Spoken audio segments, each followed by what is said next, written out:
कहानी एक ऐसे घर से जहां शादी का माहौल है, लेकिन टेंशन और शांति इतनी कि शादी का घर किसी जंग के मैदान जैसा दिख रहा था। अरे जैसा मर्जी डेकोरेशन कर दो, पैसों की चिंता मत करो। इतना पैसा जब लड़के वालों को दे दिया तो फूल वालों को देने में मुझे क्या दिक्कत है? अरे धीरे बोलो ना, साफ लग रहा है कि फ्रस्ट्रेटेड हो। अरे तुम तो चुप ही रहो। एक बेटी संभाल नहीं पाई। सारा दिन मैं काम पर जाता था, सोचता था घर पर बच्चों को अच्छे से संस्कार मिल रहे होंगे, लेकिन नहीं, मैडम को तो अपनी किटी और फैशन से फुर्सत मिले तब ना। माँ चुपचाप वहां से चली जाती है। समझ में नहीं आता कि आखिर शर्मा खानदान में हो क्या रहा है। कल तक चिड़िया सी फुदकने वाली शीना की शादी यूं अचानक एक मोटे काले लड़के से क्यों हो रही है? शीना कमरे में हाथ में गुड़िया लिए बोलती है, मेरे साथ जो हो रहा है ठीक हो रहा है। तुम तो सब जानती हो, साहिल मेरे लिए भगवान है। अब जब वो ही नहीं मिला तो फिर कोई भी हो, जिंदगी ही तो जीनी है, जी लेंगे। बाहर शीना की बुआ किसी से बात करती है। अरे मोटा नहीं, उसे तो खाते पीते घर का कहते हैं। अब ओबेरॉय का नाम भी किसी को बताने वाली बात है। उनका इकलौता लड़का तो करोड़ों की सामी तो है ही। अरे हमारी शीना बिटिया तो रानी बनेगी, रानी। इन सब के बीच कहीं कोने पर शीना हाथ में मेहंदी सजाए बैठी थी और आंखों में आंसू सजाए। और वो समय भी आ जाता है जब शीना मंडप के नीचे हाथ में वरमाला लिए खड़ी होती है, लेकिन तभी अफरा तफरी मच जाती है। कोई कहता है, अरे लड़के की माँ को हार्ट अटैक आ गया। अरे अच्छी खासी थी, कैसे हो गया? अरे कहते हैं ना, किसी किसी लड़की के पैर अच्छे नहीं होते। हो सकता है कि मनहूस है ये लड़की। शीना पास खड़ी सब सुन रही थी।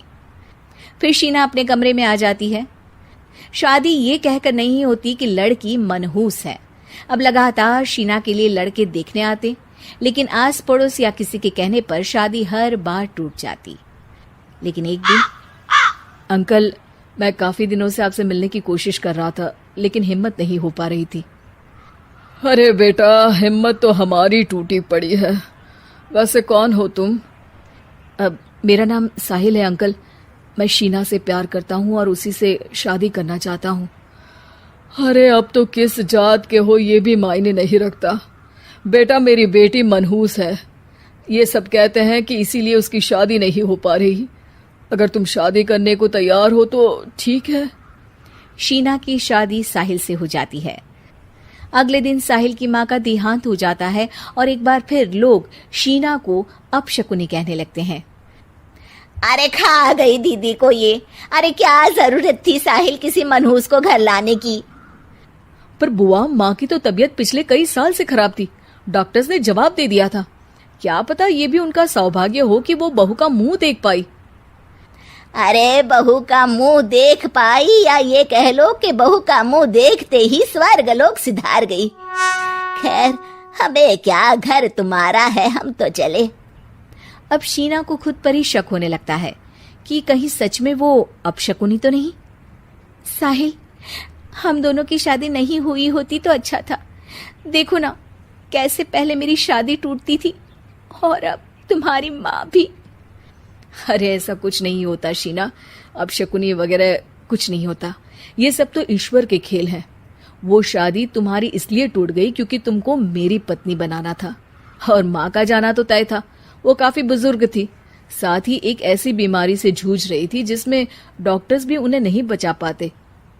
शीना साहिल की बात सुनकर तसल्ली कर लेती है और वहां से चली जाती है। अगले दिन, शीना, अरे ओ शीना। क्या हुआ? उफ, कहीं फिर मेरी वजह से कोई नुकसान? अरे नहीं नहीं शीना, तुम जानती हो, जिस प्रॉपर्टी के केस को हम बरसों से लड़ रहे थे उस पर फैसला आ गया, वो भी हमारे हक में।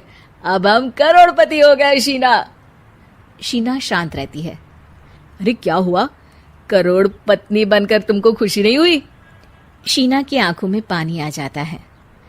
चलिए जी, कुछ तो अच्छा हुआ मेरी जिंदगी में आकर आपके साथ।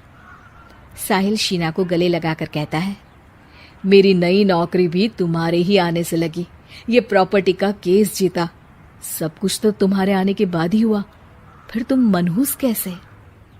ये सुनकर शीना खुश हो जाती है।